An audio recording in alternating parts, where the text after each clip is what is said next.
Hey turn-based lovers, this is Leaf, and we are back with yet another Sword of Convallaria video. At this point, Sword of Convallaria is probably my most covered game in this channel, and we have followed this game throughout its evolution over the course of the past year, and today we are celebrating its first year anniversary by covering some of the highlights from Sword of Convallaria's anniversary livestream. But of course, before we begin, I would first like to thank XD and Sword of Convallaria for sponsoring this video. Sword of Convallaria's first year anniversary event is now live, so go on ahead and click the link down in the description and dive into a world of authentic tactical battles. Sword of Convallaria is by far my single most covered topic in this channel so far, but a lot of you may be new to the channel, and some of you who are watching may not be aware of what exactly Sword of Convallaria is, so I'll be giving a brief background on the game. Developed by XD, Sword of Convallaria is a free-to-play fantasy tactical RPG that aims to revitalize the beloved Japanese turn-based pixel art genre.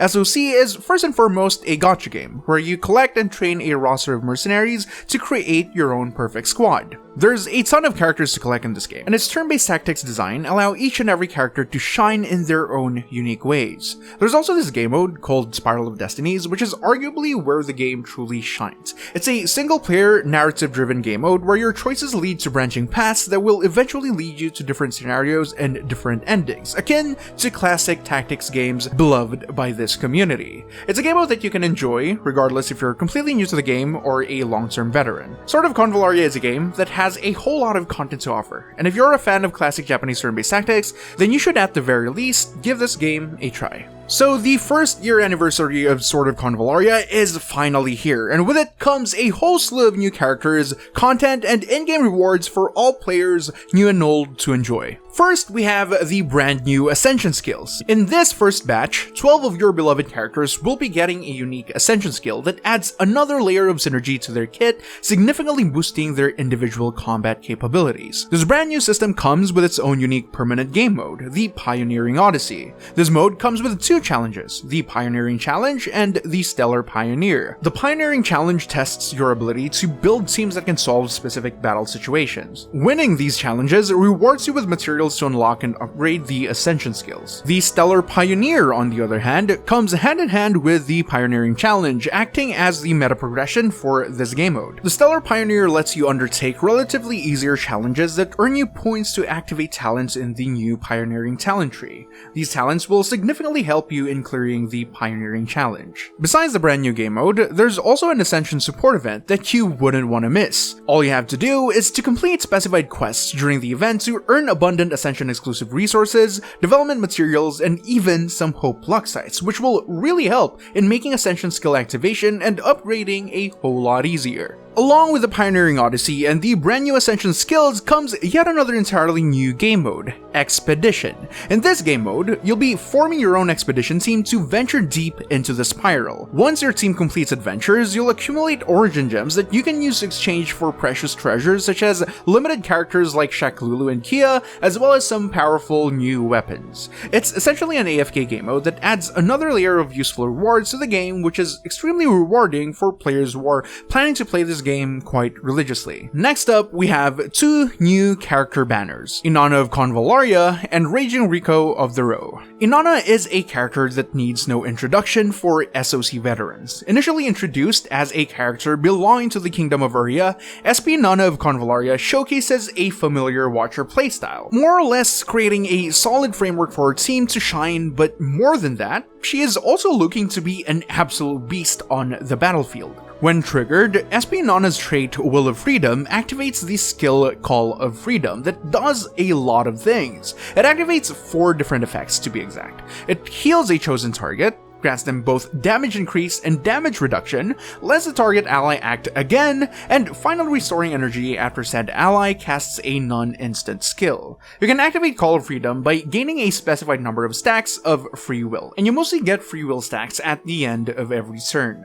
For her decision skill, you can choose between Convallaria Blooming Horizon or Windswept Blossom. Blooming Horizon deals AoE magic damage to a group of enemies, but the damage is further increased when only hitting a single target. Windswept Blossom, on the other hand, deals physical damage while knocking back enemies in range, all the while giving Anana a damage reduction buff. Her instant skill, Battle Flag of Convallaria Stands, summons a banner on the field that increases both attack and defense of all allies that are of either the Kingdom of Uria or the Sword of Convallaria factions. The skill then transforms into For This World of Peace that deals AoE magic damage, and if hitting a single target, its damage significantly increases. Her SP skill gains her stacks of Battlefield Trial whenever a character within 5 tiles of her uses a non-instant skill. When SP Anana's Battlefield Trial stacks reach max, she gains Attack Command that lets her perform a non-instant skill herself, additionally gaining a stack of Free Will that counts towards the activation of her Will of Freedom trait.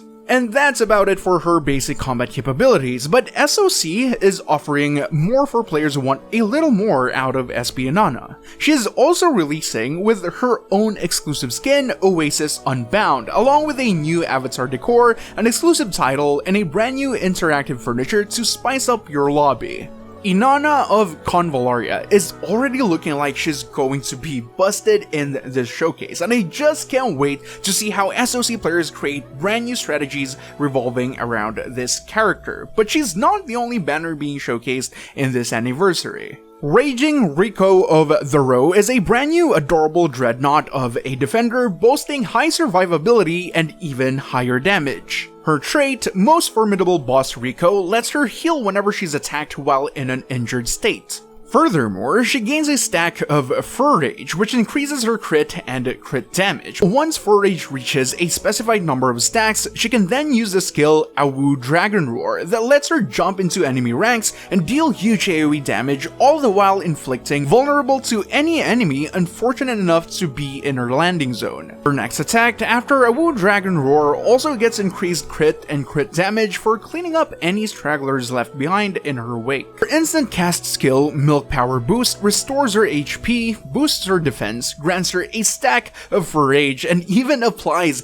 a stack of Damage Lock, preventing her from taking damage exceeding a certain percentage of her HP. For her decision skill, she can choose between Mountain Toppling Slap and Earth Shattering Tornado. Mountain Toppling Slap strikes all enemies within range of the selected direction, dealing AoE damage and knocking back the first enemy hit. If the enemy has knockback immunity, Rico then deals increased damage with this skill. Earth Shattering Tornado, on the other hand, hits all enemies surrounding Rico and knocks back the first target within a cross-shaped area. Both of these skills also reduce physical defense and disables healing to all targets hit. These two characters are officially the first banners of Sword of Convallaria's Year 2 roster, but there are a whole lot more new characters to come very soon. And to kick off the anniversary, Sword of Convallaria is rewarding all of its players, both new and veterans, with a whole slew of claimable rewards. You can claim 10 free pulls by simply signing in for 14 days in the Galactic Remnant event. You can sign in for 14 days in Rico's dailies to receive abundant rewards, including 10 secret fates and other materials for character ascension.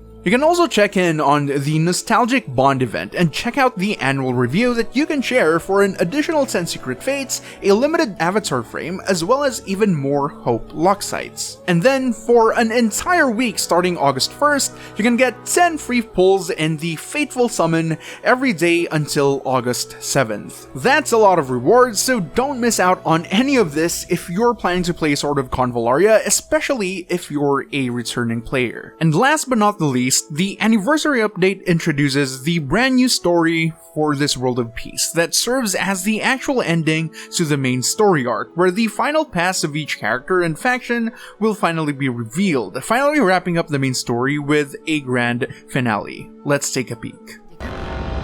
悪いなんてもんじゃない。もう闇としか言いようがないよ。今の私たちの実力じゃ自滅するのがオチね。そのために王とモーンレイスを犠牲にすることが唯一の選択肢なのです。ひねりつぶす。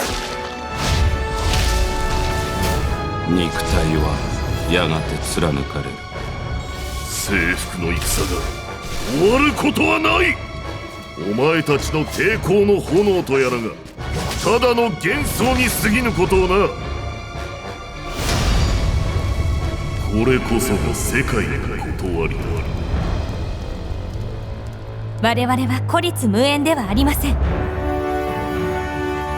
その人が平和を望む心を持っている限りは、たとえ私一人であっても、みんなが心を一つにすれば、どんな茨の道だとしても、集められるだけの力を集めて初めて生き残る希望が見えてくるのです。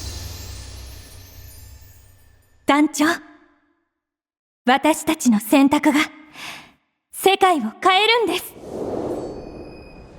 And that concludes our highlights for the Sword of Convallaria first year anniversary event. The game on release already had so much content within the Spiral of Destinies alone, and it seems that the devs don't have any plans of letting up, adding even more content in this new update, absolutely stacked with new game modes, new characters, new mechanics, and even a ton of free rewards. Sword of Convallaria's first year anniversary is looking like the best time to get into the game as a new player. And again, Sword of Convallaria's first year anniversary event is now live, so be sure to click the link down below and start your tactical adventures today. So that is it for this video. Feel free to comment down below on your thoughts about the anniversary, how are you liking SOC so far, and if you're seeing this game for the first time, feel free to give us your initial thoughts on that as well. Make sure to hit like if you liked the video, subscribe if you're new around here, and remember to follow turn-based lovers for everything turn-based. This has been Leaf, and I'll see you guys on the next one.